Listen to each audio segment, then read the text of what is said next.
ગરુડ પુરાણ કાળ ને મૃત્યુ જે મનુષ્ય જીવનના અંતિમ શ્વાસ પ્રયત્ન ભક્તિ કરે રામ કૃષ્ણ નારાયણ ને સ્મરે તેની સદગતિ થાય।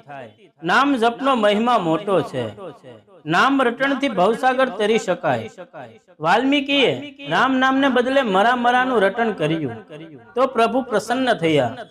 અજામિલે પોતાના પુત્રને બોલાવવા અંતિમ ઘડીએ નારાયણના નામનો ઉચ્ચાર કર્યો તો તેના પાપો ધોવાઈ ગયા ને સદગતિ થઈ।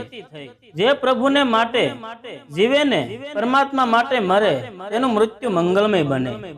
ક્ષણ ભંગુર કાયા પર મોહ માયા શું રાખવી? કાચના વાસણ પેઠે કાયા ફૂટી જશે ત્યારે ફરી સંધાશે પણ નહીં। સત્કર્મોની કદી સમાપ્ત હોતી નથી। છેલ્લા શ્વાસ પ્રયત્ન શ્રી કૃષ્ણ શ્રી વિષ્ણુ ભગવાનનું સ્મરણ કીર્તન શ્રી કૃષ્ણ શરણ મમ રટતા રહેવું। સતયુગમાં શ્રી વિષ્ણુ ભગવાનનું ધ્યાન, દ્વાપર યુગમાં સેવા પૂજા, કળિયુગમાં હરિ કીર્તન કરવાથી મુક્તિ મળે છે। જય શ્રી કૃષ્ણ।